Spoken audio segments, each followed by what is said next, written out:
Hello, listeners.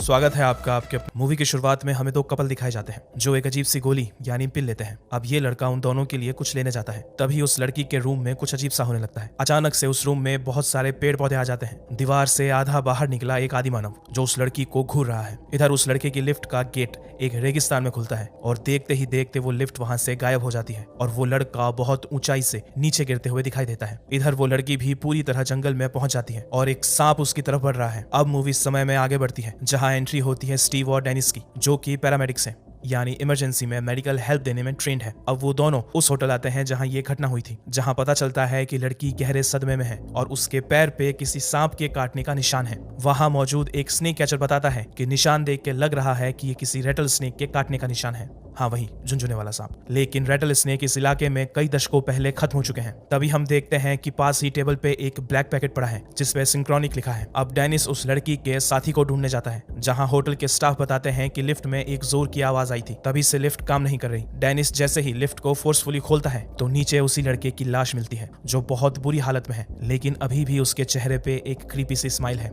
अब दोनों उस लड़की को हॉस्पिटल लेके जा रहे हैं जहां तेज सर दर्द के कारण स्टीव पेन किलर्स लेता है। स्टीव के इस दर्द की वजह इस मूवी में काफी महत्व रखती है। आज डेनिस ने अपनी छोटी बेटी के पहले जन्मदिन पर एक छोटी सी पार्टी रखी है जहां हमें डेनिस की बड़ी बेटी ब्रियाना भी दिखती है। वो अकेले एक पत्थर पे बैठी है जिसपे ऑलवेज खुदा हुआ है, लेकिन उसकी स्पेलिंग गलत है। अब स्टीव अकेली ब्रियाना के पास जाके उसे कंपनी देता है। तब स्टीव को पता चलता है कि ब्रियाना के माता पिता यानी डेनिस और उसकी बीवी का रिश्ता कुछ अच्छा नहीं है। घर में रोज रोज के झगड़ों से ब्रियाना थोड़ी परेशान है। तभी स्टीव को डॉक्टर का कॉल आता है। हम देखते हैं कि तेज सिर दर्द के चलते स्टीव ने अपना चेकअप करवाया था, जहां डॉक्टर्स को पता चलता है कि स्टीव के पाइनियल ग्लैंड में एक ट्यूमर है और ये ग्लैंड टीनेजर्स में नॉर्मल होती है, लेकिन जैसे जैसे हम बड़े होते जाते हैं ये ग्लैंड हार्ड होने लगती है, जिसे कैल्सिफाई होना कहते हैं। लेकिन स्टीव का ट्यूमर उसकी पाइनियल ग्लैंड को कैल्सिफाइड होने से रोक रहा था, जिससे स्टीव की पाइनियल ग्लैंड अभी भी टीनेजर जैसी ही थी, लेकिन ये ट्यूमर बहुत तेजी से फैल रहा है और डॉक्टर्स के अनुसार स्टीव के पास अब कुछ ही महीनों का समय बाकी है। स्टीव ये सुन के अंदर से टूट जाता है। एक चक्रवात में स्टीव का पूरा परिवार खत्म हो गया था, तो डेनिस की फैमिली और एक डॉग को छोड़ के स्टीव का इस दुनिया में और कोई नहीं है और डेनिस भी उसे अपने भाई जैसा ही मानता है। शायद इसीलिए स्टीव ने ये बात डेनिस को नहीं बताई, क्योंकि उसे पता है कि डेनिस ये सह नहीं पाएगा। इसीलिए स्टीव काम पे आना जारी रखता है। अब बारी थी अगले केस की, जहां उन्हें एक इंसान की जली लाश मिलती है, लेकिन आसपास कुछ भी जला हुआ नहीं है और ना ही कार पे जलने के निशान है। लेकिन वहां भी पहले के जैसे ही सिंक्रोनिक का एक पैकेट मिलता है और उस लाश के हाथ के पास एक पुराने गेट का आधा पिघला सा डोर हैंडल भी मिलता है। ये काफी नहीं था कि रात होते होते एक और केस आता है। यहाँ एक आदमी जमीन पे पड़ा है जिसकी चेस्ट में किसी धारदार हथियार के चोट के निशान है। वहां मौजूद लड़की कहती है कि मैं अपने रूम में सो रही थी,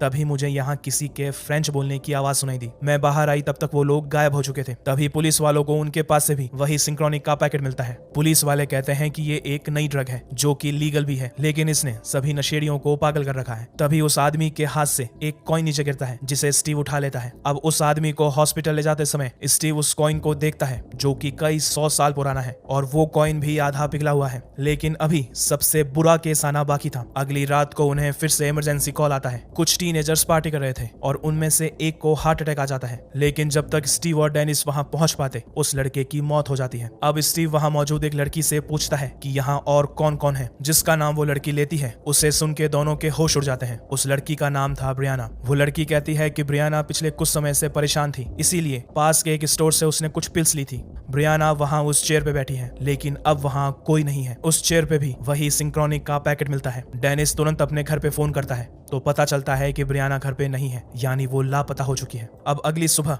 स्टीव उस स्टोर पे जाता है और वहां मौजूद सारी सिंक्रोनिक पिल्स खरीद लेता है और कहता है कि इसे आगे से मत बेचना, ये लोगों को मार रही है। अब स्टीव जैसे ही वहां से निकलता है एक आदमी स्टीव को रोकते हुए उससे वो पिल्स मांगता है। स्टीव मना कर देता है तो उन पिल्स के बदले वो स्टीव को $2000 तक देने को तैयार है, लेकिन स्टीव नहीं मानता और वहां से चला जाता है। अब रात के समय स्टीव को अपने घर में कुछ सुनाई देता है। वो बैट लेके जैसे ही बाहर आता है तो वहां वही आदमी होता होता है जिसने स्टीव से वो पिल्स मांगी थी। स्टीव उसे मारने ही वाला होता है कि वो आदमी कहता है कि मेरा नाम डॉक्टर किरमानी है और मैंने ही सिंक्रोनिक पिल बनाई है। डॉक्टर किरमानी कहता है कि वो एक ऐसी ड्रग पे काम कर रहा था जो इलीगल ना हो। उसने DMT यानी डाइमिथाइल ट्रिप्टोमाइन से मिलती एक ड्रग बनाई थी जो कि लीगल है, लेकिन कोई इसकी कॉपी ना बना ले, इसीलिए जल्दबाजी में बिना सही ट्रायल के उसे मार्केट में लॉन्च कर दिया गया। ये पिल सीधी दिमाग के पाइनियल ग्लैंड पे असर करती है। पिल लेने वाला समय को वैसे महसूस नहीं करता जैसे आम इंसान करते हैं। वो समय के दूसरे आयाम यानी पास्ट में जा सकता है, लेकिन एडल्ट्स इन आयामों की सिर्फ झलक ले सकते हैं, एक आत्मा जैसे, क्योंकि उनकी पाइनियल ग्लैंड कैल्सिफाइड होती है। लेकिन टीनेजर्स पे इस ड्रग का अलग असर होता है। वो आत्माओं के जैसे नहीं बल्कि पूरी बॉडी के साथ उस आयाम में, उस पास्ट में चले जाते हैं। मुझे जैसे ही बच्चों के गायब होने की खबर मिली, मैं हर स्टोर पे जाके उन पिल्स को वापस लेता हूँ और उन्हें नष्ट कर देता हूँ। आज का स्टोर आखिरी था, लेकिन स्टीव कहता है कि मैंने वो पिल्स फ्लश कर दी है। ये सुनते ही डॉक्टर चैन की सांस लेता है और वहां से चला जाता है। लेकिन हम देखते हैं कि स्टीव ने उससे झूठ बोला था। स्टीव के पास अभी भी वो पिल्स है। अब स्टीव डिसाइड करता है कि वो ये पिल्स लेगा।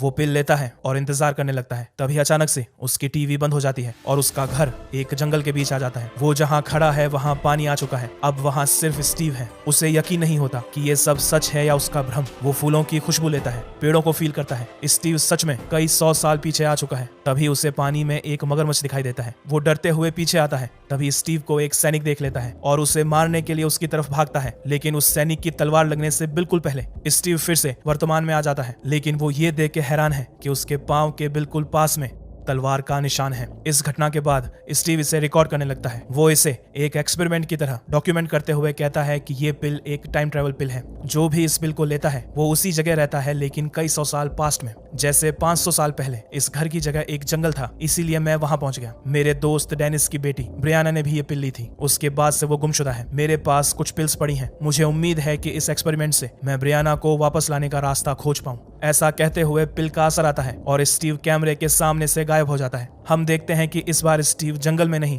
बल्कि एक बर्फीली जगह पहुंच गया है। उसके चारों तरफ सिर्फ बर्फ ही बर्फ है। अब स्टीव को भयंकर ठंड लगती है। तभी 7 मिनट होते ही स्टीव फिर से अपने समय में आ जाता है। वो जल्दी से खुद को गर्म करता है और फिर से काम पे लग जाता है। वो कहता है कि जब मुझ पे पहली पिल का असर हुआ था तब मैं सोफे पे था, यानी जगह बदलने से समय भी बदल जाता है। अब स्टीव फिर से उसी जगह पे खड़ा हो जाता है, लेकिन इस बार पूरी तैयारी के साथ। और जैसे ही पिल का असर आता है वो दोबारा उसी बर्फीली जगह पे ही आता है। अब स्टीव जल्दी से आग लगाता है और 7 मिनट पूरे होने का इंतजार करता है। तभी उसे मेमद हाथी दिखाई देता है जो 10,000 साल पहले खत्म हो चुके हैं, यानी स्टीव समय में हजारों साल पीछे आ चुका है। अब वापस आने पे स्टीव कहता है कि जहां उस पिल का असर आता है वही जगह डिसाइड करती है कि समय में कहां जाएंगे। लेकिन उसे ये समझ नहीं आता कि अगर ये पिल समय में पीछे ले जाती है तो असर खत्म होने पे वापस भी ले आती है। तो ब्रियाना के गायब होने के पीछे क्या वजह थी? तभी न्यूज में बताया जाता है कि डॉक्टर किरमानी ने खुद की जान ले ली है। शायद लोगों की मौत का भार वो सह नहीं पाए, यानी सिर्फ स्टीव के पास ही ये पिल्स बची थी। अब स्टीव का अगला पड़ाव है किसी जिंदा जीव को अपने साथ ले जाना, क्योंकि अब तक के सभी केस में जो भी निर्जीव चीज यानी नॉन लिविंग थिंग समय में आई या गई है वो सही सलामत नहीं बची है। जैसे ये कॉइन जली हुई बॉडी के पास मिला वो डोर हैंडल। तो स्टीव अपने साथ अपने डॉग को ले जाने का फैसला करता है। तभी पिल का असर आता है और वो दोनों एक साथ गायब हो जाते हैं। अब वो समय में ज्यादा पीछे नहीं जाते, क्योंकि वहां डबूसी के गाने बज रहे हैं जो कि 1900 के मशहूर म्यूजिक कंपोजर थे। इसीलिए स्टीव के आसपास ज्यादा कुछ नहीं बदलता। उसका घर तो है, लेकिन उसका मालिक कोई और है। और अपने घर में किसी अनजान को देख वो आदमी पुलिस को बुलाने जाता है। डर के स्टीव अपने डॉग के साथ वहां से भाग जाता है। अब बाहर सभी एक अजीब से कपड़े पहने इंसान को देख के हैरान है। तभी 7 मिनट पूरे हो जाते हैं, लेकिन स्टीव अपने समय में वापस लौट नहीं पाता। तब उसे पता चलता है कि समय पूरा होने से पहले उसी जगह वापस जाना होगा जहां पे पिल का असर आया था। अब स्टीव रात होने का इंतजार करता है और सभी के सोने के बाद स्टीव फिर से वो पिल लेता है और उसी घर में छुपके से घुस जाता है। लेकिन तभी वो आदमी वहां आ जाता है। स्टीव उसे समझाने की कोशिश करता है, लेकिन वो आदमी स्टीव पे हमला कर देता है। लेकिन तब तक स्टीव पे उस टैबलेट का असर आने लगता है और वो आदमी स्टीव के आर पार हो जाता है। अब वो आदमी अपने साथियों को बुलाता है। इसी बीच स्टीव का डॉग डर के गेट के पास चला जाता है। स्टीव सोफे पे आके अपने डॉग को बुलाता है, लेकिन वो गेट से नहीं हटता। तो स्टीव उसका बेल्ट पकड़ लेता है। तभी वहां बंदूक लिए कुछ लोग आ जाते हैं और स्टीव को गोली मार देते हैं। लेकिन तब तक स्टीव अपने समय में वापस आ जाता है। लेकिन वापसी में उसके डॉग का सिर्फ बेल्ट ही वापस आ पाता है।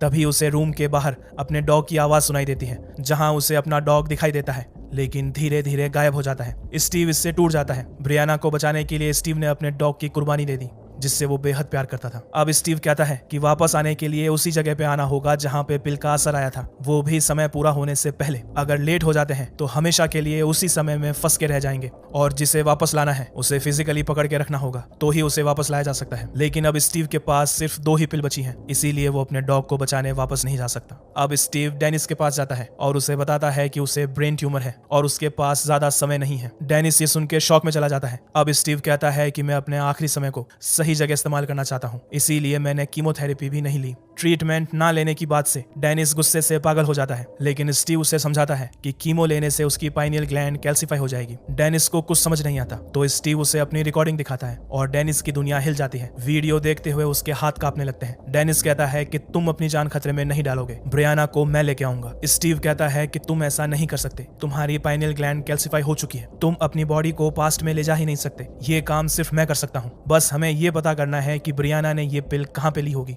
ताकि मैं भी उसी पास्ट में जा सकूं जहां पे वो है। स्टीव डेनिस से पूछता है कि अगर तुम पास्ट में फंस जाते तो क्या करते, शायद ब्रियाना भी वही करे। डेनिस कहता है कि मैं एक मैसेज लिखता जो सालों तक मिटाया ना जा सके। तभी स्टीव को याद आता है कि ब्रियाना एक पत्थर पे अक्सर बैठा करती थी जिस पे ऑलवेज लिखा है। स्टीव को वो पत्थर इसलिए याद था क्योंकि उस पे ऑलवेज की स्पेलिंग गलत लिखी थी। शायद यही वो मैसेज है जो ब्रियाना ने पास्ट से हमारे लिए लिखा है। अब स्टीव उस पत्थर पे बैठ के आखिरी 2 पिल्स में से एक पिल ले लेता है। इसके बाद स्टीव कहता है कि जब आपके पास जीने के लिए समय कम बचता है तब महसूस होता है कि प्रेजेंट वर्तमान कितना खूबसूरत है, लेकिन हम इसकी सुंदरता को देख नहीं पाते। तुम लकी हो जो तुम्हारे पास परिवार है। अब हम देखते हैं कि स्टीव एक युद्ध के बीच में आ चुका है। भयंकर गोलाबारी से बचते हुए स्टीव एक जगह पे छुपता है जहां उसे ब्रियाना मिलती है। वो स्टीव को देख के हैरान है। वो पूछती है कि आपने मुझे कैसे ढूंढा। स्टीव कहता है कि तुम्हारे मैसेज के जरिए। ब्रियाना कहती है कि कैसा मैसेज। स्टीव एक पल को सोचता है, फिर कहता है कि उसे छोड़ो, तुम जल्दी से इस पिल को लो, हमें वापस जाना है। अब दोनों उस पत्थर की तरफ भागते हैं और असर आने का इंतजार करते हैं, लेकिन तभी वहां एक शराबी आ जाता है जिसके पास बंदूक है। वो ब्लैक स्टीव को देख उसे गुलाम बुलाता है। स्टीव समझ जाता है कि इसे कुछ देर के लिए बातों में उलझा के रखना होगा क्योंकि गोली ब्रियाना को भी लग सकती है। तभी स्टीव को जमीन पे माइंस दिखती है। स्टीव उस आदमी को अपनी तरफ आने को उकसाता है। वो आदमी धीरे धीरे स्टीव की तरफ बढ़ता है, लेकिन तब तक पिल का असर आ जाता है। उस आदमी का पैर जैसे ही उस माइन पे आता है उसके चिथड़े उड़ जाते हैं। स्टीव भाग के उस पत्थर के पास जाता है, लेकिन तब तक समय पूरा हो चुका था। अब स्टीव हमेशा के लिए इस समय में फंस के रह गया है। तभी हमें दिखाया जाता है कि स्टीव जहां बैठा है उस पत्थर पे ऑलवेज लिखा ही नहीं है। तभी डेनिस और ब्रियाना को एक आखिरी बार स्टीव दिखाई देता है। डेनिस के लिए स्टीव ने अपनी जिंदगी कुर्बान कर दी क्योंकि स्टीव के लिए परिवार ही सबसे ऊपर था और वो डेनिस के परिवार को अपना परिवार मानता था। अब डेनिस एक आखिरी बार स्टीव से हाथ मिलाता है और मूवी यही एंड हो जाती है, लेकिन एक बहुत बड़े सवाल के साथ। पत्थर पे ऑलवेज किसने लिखा था? क्योंकि जब स्टीव ने ब्रियाना से उस मैसेज के बारे में बोला तो उसे कोई आइडिया ही नहीं था कि स्टीव किस बारे में बात कर रहा है। और एंड में भी हम देख सकते हैं कि स्टीव पीछे छूट जाने पे पत्थर को देखता है, तब भी वहां ऑलवेज नहीं लिखा था और ब्रियाना वहां से जा चुकी थी। तो फिर ये किसने लिखा? ऐसा माना जा सकता है कि पास्ट में फंसे रहने के बाद ये स्टीव ने ही लिखा हो, ताकि भविष्य में इसी ऑलवेज वाले मैसेज के कारण ही वे लोग ब्रियाना तक पहुंच पाए। इसीलिए उसकी स्पेलिंग भी गलत लिखी ताकि इसी कारण ये पत्थर उन्हें याद रहे। ये समझना थोड़ा मुश्किल है क्योंकि इसे ग्रैंडफादर पैराडॉक्स कहते हैं। अगर एक इंसान टाइम ट्रेवल मशीन बनाए और पास्ट में जाके अपने ही दादाजी को उनके बचपन में ही मार दे तो क्या होगा? दादाजी नहीं तो टाइम ट्रेवलर के पिता भी नहीं, पिता नहीं तो वो इंसान भी नहीं जिसने टाइम मशीन बनाई, मशीन नहीं तो कोई पास्ट में जाके दादाजी को मारेगा नहीं, दादाजी जिंदा